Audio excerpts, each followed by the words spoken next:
All right, good morning. Welcome to Zenglop, the podcast, music, poetry, and psychogeography.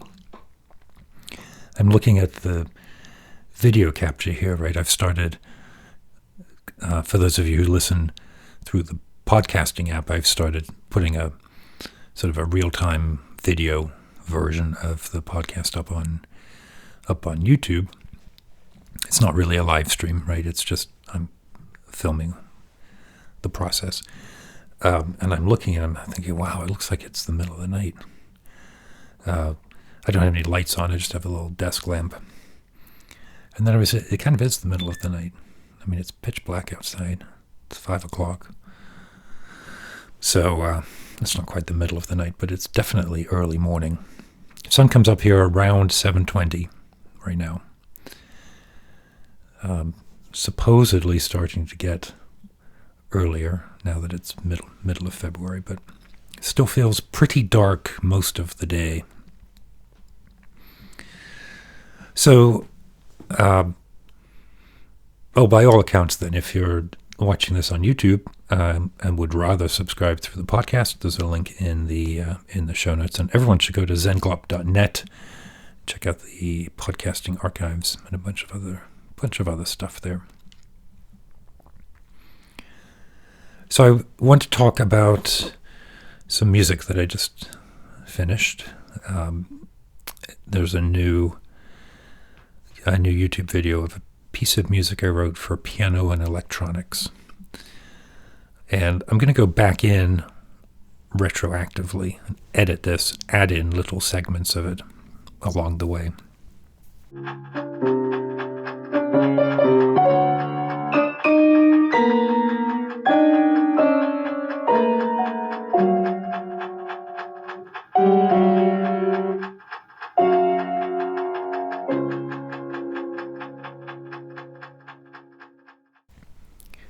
But before I do that,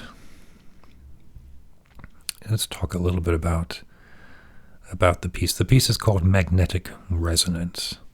It's in 3 sections. You could say it's for electronics and piano. The second section is just electronics. And the outer sections, sections 1 and 3, combine piano riffs. Really, they're not really developed ideas. They are sort of rhythmic patterns that I play while the electronics are doing their things. And before I start to play in each of those sections, I spent a little bit of time kind of tuning in the electronics. And by that I mean the synthesizer that I'm using is something called the Morphogene, from a company called Make Noise. And it is really a sampler. But it's a sampler that's designed to emulate the behavior that you would find in a tape studio, meaning the kinds of studios that were available to composers in the 1950s, 1960s. Reel-to-reel tape that was then spliced, meaning cut with a razor, and then taped back together and played back at different speeds, forward or backwards. So you could take a very simple sound, cut it up into many different small sections, play those back at different speeds and different pitches, tape those together, re-record that, and then do the same thing. So this Morphogene, the controls are geared towards that way of thinking about things. They call splice and window, things like that. So I had loaded that up with a bunch of shorter rhythmic pulsing sounds, because this piece for me was all about this exploration of clangorous rhythm.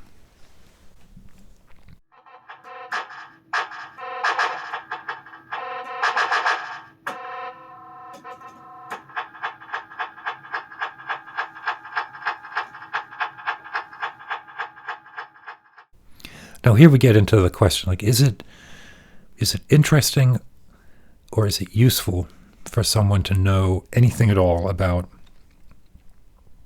what inspired a piece of music? I think I'm leaning towards yes. I can certainly see the argument for no, and have lived that argument, that the piece of music should be something that can stand as an artifact on its own. But here's where I'm starting to think differently. I think it's really important that an artifact, an aesthetic artifact, points to something, points to an experience. And the craft of composition is to create the context for that experience, for that idea. I have an idea, a musical idea. That musical idea is actually present in my mind, surrounded by all kinds of other assumptions.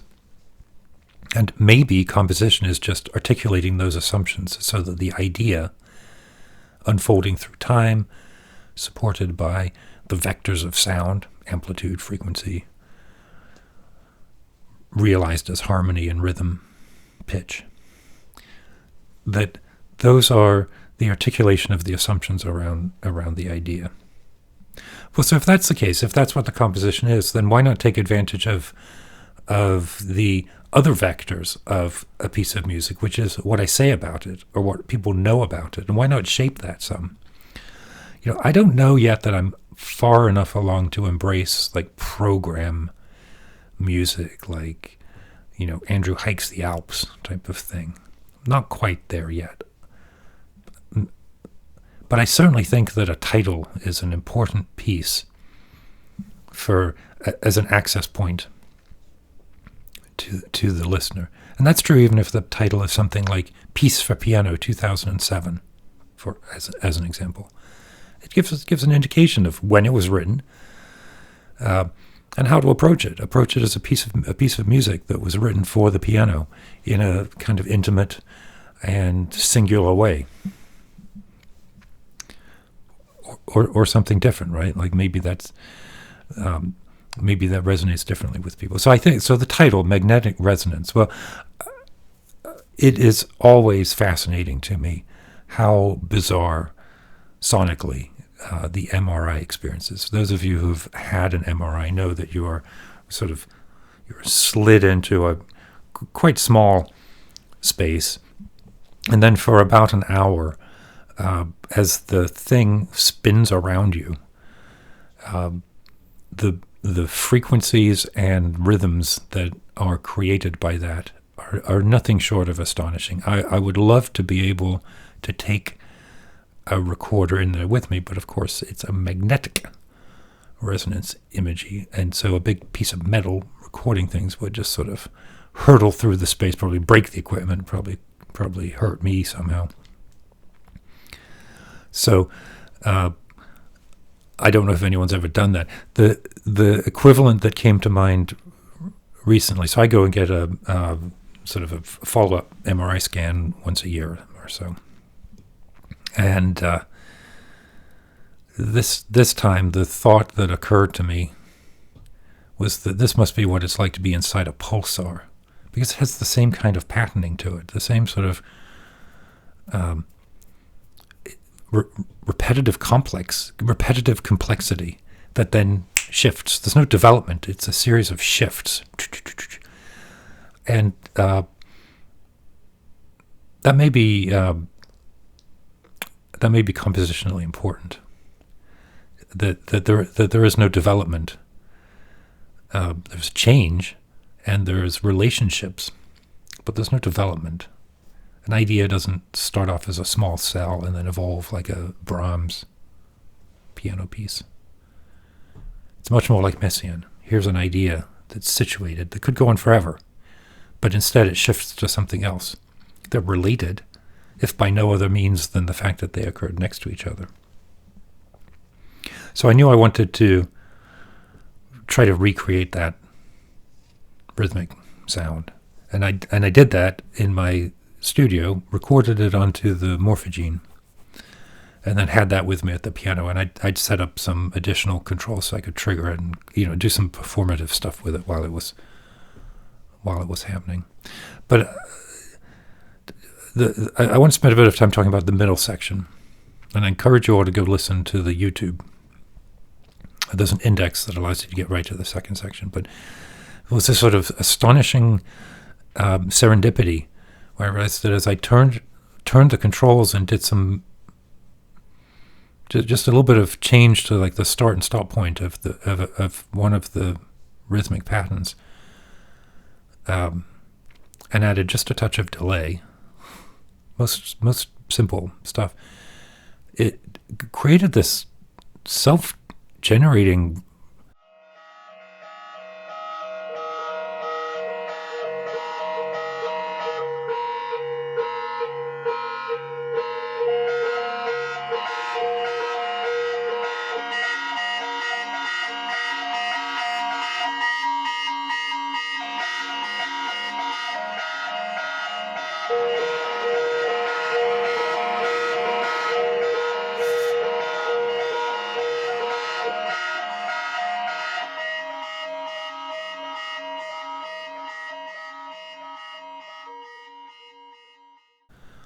ringing that took this quite harsh, austere, clangorous sound and turned it into this.